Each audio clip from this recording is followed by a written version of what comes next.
नमस्कार दोस्तों, स्वागत है आप सभी का एमडी क्लासेस के यूट्यूब चैनल में।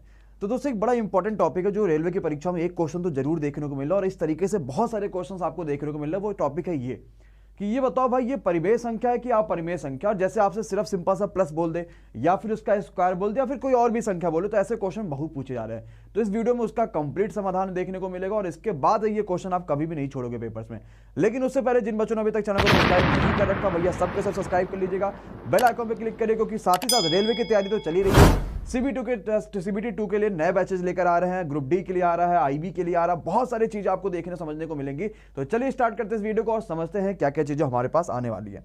सबसे पहले यार ये तो जान लो कि परिमेय और अपरिमेय संख्या होता क्या है, फिर देखेंगे ये संख्या परिमेय है कि ये संख्या परिमेय है, वो चीज हम ध्यान से देखते हैं।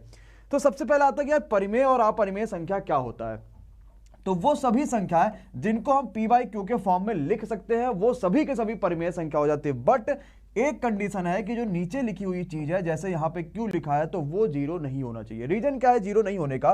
क्योंकि अगर वो जीरो हो जाएगा तो वो पूरी की पूरी संख्या इनफाइनाइट हो जाएगी, जो कि अपरिभाषित हो जाएगा, तो ये नहीं होना चाहिए। तो अगर कोई भी संख्या पी बाई क्यू के फॉर्म में लिख रहे हो, इसका मतलब वो परिमेय संख्या हो गई। तो अपरिमेय संख्या क्या हो गई? तो जो परिमेय नहीं है वह अपरिमेय है, सीधी सी बात हो गई। तो अपरिमेय संख्या जिसको हम पी बाई क्यू के फॉर्म में नहीं लिख पाएंगे वो एक अपरिमेय संख्या हो जाएगी, सीधी सी बात है। क्या जनता को इतनी बात समझ में आ गई क्या? तो चलो थोड़ा सा और एक्सप्लोर करते हैं और अंदर की चीजें जरा समझते हैं कि परिमेय संख्या मतलब बोले तो क्या क्या। जैसे कि मैंने कोई एक नॉर्मली संख्या लिख दिया 4/5, क्या ये पी बाई क्यू के फॉर्म में है क्या? है ना, तो बिल्कुल परिमेय संख्या हो गया। 7/5, क्या ये पी बाई क्यू के फॉर्म में है क्या? बिल्कुल है परिमेय संख्या। -60/3, क्या ये भी परिमेय संख्या है? बिल्कुल है परिमेय संख्या।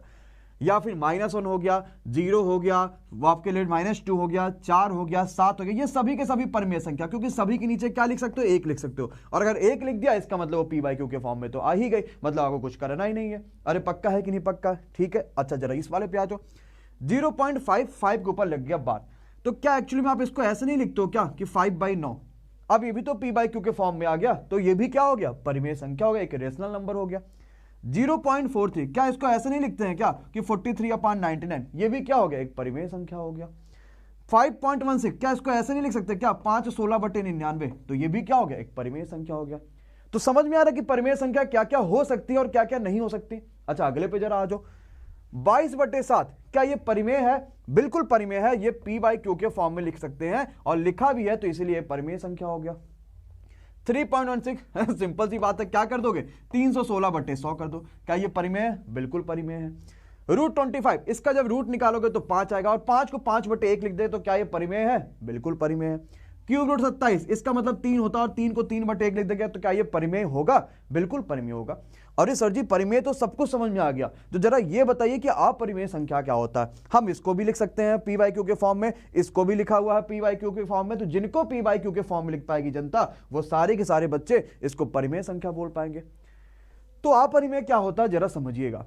देखो पाई की वैल्यू होती है 22/7, बट 22/7 देखोगे पी बाई क्यू के फॉर्म में लिखा है, इस वजह से ये परिमेय होता है। बट एक्चुअली में अगर पाई की वैल्यू देखोगे तो 3.14 समथिंग समथिंग समथिंग चला जाता है, ये कभी कटता नहीं है, इसीलिए ये इरेशनल की कैटेगरी में रखा गया है। आपने ई पढ़ा होगा लॉग वाला, इसकी वैल्यू भी देखो इरेशनल हो गया। या ऐसे कोई भी रूट संख्या है जिसकी कंप्लीट वैल्यू नहीं निकलती है, जैसे √25 की तो कंप्लीट वैल्यू आपको पता ना निकल रही थी, तो भाई √27 की वैल्यू निकल रही थी ना, तो वैल्यू निकलती है तो आपको वो परिमेय संख्या हो जाएंगे, वैल्यू नहीं निकलेगी तो आप परिमेय हो जाएगी। जैसे मैंने कहा √6 परिमेय है कि अपरिमेय? आपने कहा √6 की तो कोई वैल्यू होती नहीं है, इसका मतलब अपरिमेय हो गया। वैल्यू नहीं होती है, अपरिमेय हो गया। जनता को बात समझ में आ रही कि नहीं आ रही? आ रही है ना।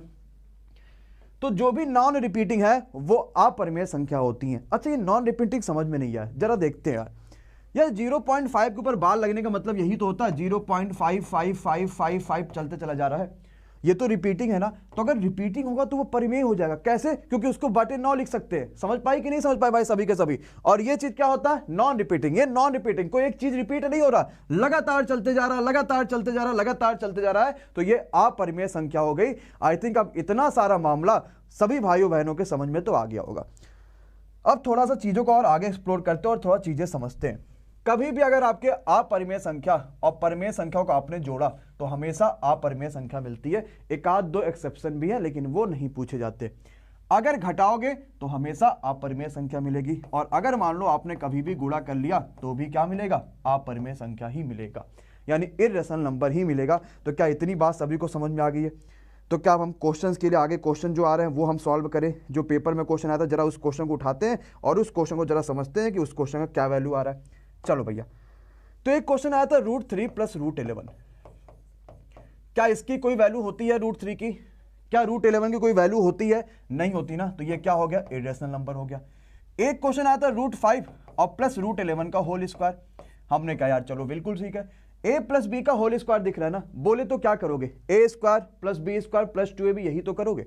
a² मतलब इसका स्क्वायर हट जाएगा रूट, तो ये 5 आ गया, ये भी हट गया, और ये आ गया 2√55, आ गया कि नहीं आ गया? तो 11, 5, 16 + 2√55। यार √55 की कोई कंप्लीट वैल्यू होती है क्या?